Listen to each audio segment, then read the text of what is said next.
여러분 안녕하세요. 목요일 아침 인사드립니다. 오늘은 에베소서 5장 21절 말씀으로 묵상 말씀을 나누겠습니다. 본문 말씀입니다. 그리스도를 경외함으로 피차 복종하라. 오늘의 묵상 제목은 그리스도를 경외함으로 피차 복종하라입니다. 많은 그리스도인들이 왜 나는 변하지 않을까라고 탄식합니다. 아무리 노력해도 여전히 옛사람의 습성대로 살아가는 자신을 보며 실망하고 괴로워합니다. 그렇다면 어떻게 해야 하나님의 뜻에 순종하며 하나님을 기쁘시게 하는 삶을 살아갈 수 있을까요? 바울은 에베소서 5장 21절에서 이렇게 말합니다. 그리스도를 경외함으로 피차 복종하라. 이 말씀은 성령 충만에 대한 권면의 결론이자 결혼에 대한 권면의 시작이기도 합니다. 그러므로 이 구절은 앞뒤 내용을 모두 아우르며 연결하는 중심 구절입니다. 이 말씀을 바르게 이해하려면 그리스도를 경외함과 피차 복종함이 각각 무엇을 의미하며 서로 어떤 관계에 있는지를 살펴보아야 합니다. 자, 첫째, 그리스도를 경외함이란, 그리스도를 경외한다는 것은 그분을 두려워하고 존경하는 마음을 갖는 것입니다. 그리스도는 하나님의 아들이며 무한하시고 무소부지하신 전능자이십니다. 그분 앞에 온 우주는 먼지에 불과하며 그분은 사자와 죽은 자를 심판하실 재판장입니다. 그분 앞에 선다는 것은 참으로 두려운 일입니다. 오히려 그분을 두려워하지 않는 것이 더 두려운 일입니다. 이 두려움은 단순한 공포심이 아니라 그리스도의 신적 영광 앞에서 압도되어 생기는 깊은 존경과 경외심입니다. 이 경외심은 억지로 섬기는 것이 아닙니다. 그리스도의 크심을 실제로 경험할 때 자연스럽게 생깁니다. 이사야 선지자가 여호와의 거룩함 앞에서 자기의 죄를 고백했듯이 사도 요한이 부활하신 주님의 영광 앞에서 죽은 자같이 엎드렸듯이 그리스도를 경외함은 그분의 임재와 영광과 권능 앞에서 자신이 얼마나 보잘것없는 존재인지를 깊이 깨닫는 데서 비롯됩니다. 그리스도는 무한한 영광의 주이시지만 동시에 자신을 십자가에서 우리를 위한 화목제물로 내어주신 사랑의 하나님이십니다. 이처럼 무한한 영광과 사랑 앞에 설 때 우리의 영혼은 존경과 경외심으로 가득 차게 됩니다. 이 경외심을 경험한 사람은 그리 많지 않습니다. 그래서 변화도 깊지 않고 오래 가지 않는 것입니다. 약간의 감정적 감동을 은혜라고 여기며 만족하기 때문이죠.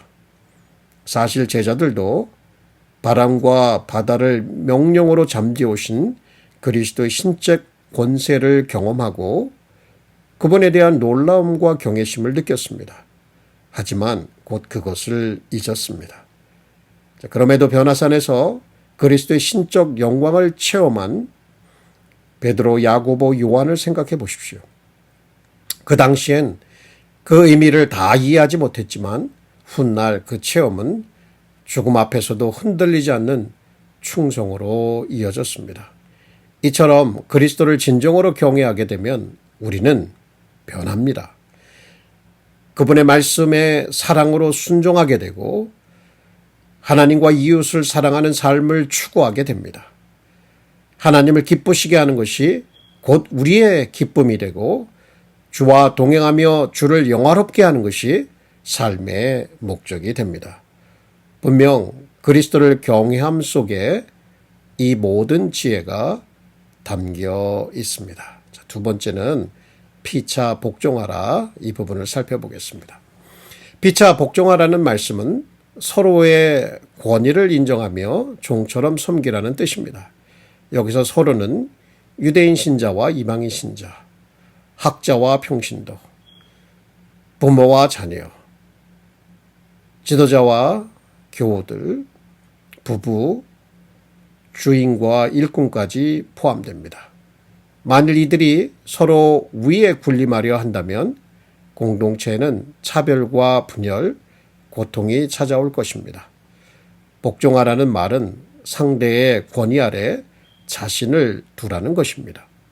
서로를 상전처럼 권위자로 인정하며 섬기라는 것이죠. 주인은 종의 권리와 권위를 존중해야 하고 남편은 아내의 존재와 권위를 존중하며 또 섬겨야 하며 아내 역시 남편을 그렇게 대해야 하는 것입니다. 서로가 서로를 종처럼 섬긴다면 가정, 교회, 사회는 어떻게 될까요? 겸손, 존경, 사랑, 평화, 기쁨이 넘치는 마치 이 땅에서 맛보는 천국과 같을 것입니다. 이것은 우리 모두가 갈망하는 이상적인 모습입니다. 그러나 이러한 변화가 잘 이루어지지 않는 이유는 여전히 우리가 주인이 되어 모든 것을 자기의 방식과 시간표대로 하려 하기 때문입니다. 마음속 깊이 자신을 왕처럼 여기며 군림하려 하기 때문입니다. 서로 복종하라는 명령은 예수님께서 이 땅에 섬김을 받으려 오신 것이 아니라 섬기기 위해 오셨다는 복음의 핵심을 떠올리게 합니다. 예수님은 죄와 사망의 권세에서 우리를 구원하시기 위해 자신을 대속물로 내어주셨죠. 종의 형체를 입으시고 십자가의 죽음까지 자신을 낮추셨습니다. 하나님은 그를 만물 위에 뛰어나게 하셨습니다. 이처럼 우리가 서로를 종처럼 섬기는 삶을 살면 그것은 천대받는 삶이 아니라 하나님께 높임받는 길입니다. 사람들도 오히려 우리를 존중하게 될 것입니다. 자, 셋째, 그리스도를 경외함과 피차 복종함의 관계에 대해서 알아보겠습니다. 본문에서 그리스도를 경외함은 피차 복종하라는 명령을 수식합니다. 즉 서로 복종할 때 어떤 태도로 해야 하는지를 알려주는 겁니다. 그리스도를 경외한다는 것은 그분의 권위와 성품 앞에서 자신을 낮추는 것이죠. 이것이 곧 겸손입니다. 이 겸손은 피차 복종하는데 반드시 필요한 성품입니다. 그리스도를 경외하면 이웃을 다스림의 대상이 아닌 사랑의 대상으로 보게 됩니다. 하나님의 형상을 지닌 존귀한 존재로 보게 되고 이웃의 권리와 권위를 존중하게 됩니다. 그리스도의 신적 권세 아래 우리 모두가 종이라는 것을 인정하게 되면 서로를 자기보다 낮게 여기게 됩니다. 따라서 그리스도를 경외하는 마음은 피자 복종의 기초입니다. 그리스도를 경외하지 않으면 교만해지고 교만은 서로를 섬기지 못하게 만듭니다. 결국 그리스도에 대한 바른 태도가 없다면 이웃에 대한 태도도 어그러질 수밖에 없습니다. 만약 우리가 이웃을 향해 겸손히 섬기지 못한다면 이는 우리가 그리스도를 진정으로 경외하지 않는다는 증거가 될 수 있습니다. 그분의 권세와 영광을 머리로만 알고 실제로는 믿지 않기 때문에 이웃과의 관계가 깨어지는 것입니다. 우리의 믿음은 현실에 영향을 받습니다. 부정적인 상황 속에서 의심이 생기고 정욕과 탐심, 교만이 마음을 지배할 때 믿음은 삶에서 힘을 잃고 맙니다. 결국 하나님과의 관계, 이웃과의 관계가 무너지게 되죠. 그러므로 우리는 성경이 증언하는 그리스도의 위엄과 권세, 영광을 믿고 삶에서 실제로 적용해야 합니다.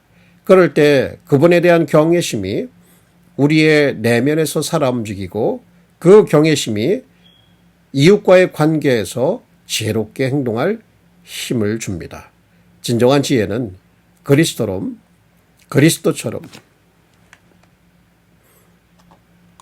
진정한 지혜는 예수 그리스도처럼 자신을 낮추어 이웃을 섬기고 그들을 그리스도께로 인도하는 것입니다. 이것이 바로 그리스도를 경외하는 것이며 그분을 닮아가는 삶입니다. 이런 삶을 통해 우리는 이웃과 화평한 관계를 맺고 성화의 길을 걸어가게 됩니다. 물론 말처럼 쉬운 것은 아닙니다. 자존심이나 사회적 지위가 방해가 될 수 있습니다. 하지만 이를 실제로 살아낼 때 주님의 능력이 나타나고 우리는 점점 더 그리스도를 닮아가며 거룩해집니다. 이것이 우리가 간절히 바라고 기도하는 성경적인 변화이며 하나님을 영화롭게 하는 성화의 삶입니다. 묵상 질문입니다. 여러분이 오늘 말씀을 통해 깨달은 점, 배운 점, 실천해야 할 것이 있다면 한번 답해 보시기를 권면합니다. 함께 기도하겠습니다. 거룩하신 하나님 아버지, 오늘도 말씀으로 저희들을 교훈하여 주시니 감사를 드립니다. 오늘 받은 말씀을 통해서 그리스도를 경외함으로 서로 복종하라고 말씀하여 주셨습니다. 자기를 높이는 이 세상에서 어떻게 우리가 우리 자신을 종처럼 낮추고 이웃을 섬길 수 있겠습니까? 그리스도께서 자신을 죽기까지 낮추시고 정말 우리를 구원하여 주신 그 사랑을 우리가 마음에 생각하고 새기며 또 그 모습을 따라 우리의 삶을 재조정하며 살아갈 수 있다면 거기에는 참 놀라운 변화들이 있을 것이라는 것을 주님 앞에 고백합니다. 우리는 여전히 높습니다. 우리는 여전히 자기 중심적입니다. 자기를 부인하는데 너무너무도 어려움을 겪고 있습니다. 그리스도의 십자가를 또 그 사랑을 또 그 은혜를 잊지 않게 하여 주옵시고 그 마음으로 그 사랑으로 그 능력으로 살아갈 수 있도록 그래서 서로 복종함을 교회 안에서 가정 안에서 회사 안에서 사회 안에서 실천함으로 하나님 앞에 영광 돌릴 수 있도록 저희를 축복하여 주옵소서. 예수님의 이름으로 기도합니다. 아멘. 여러분 고맙습니다. 오늘도 평안하고 복된 하루 되시기를 주님의 이름으로 축원합니다. 감사합니다.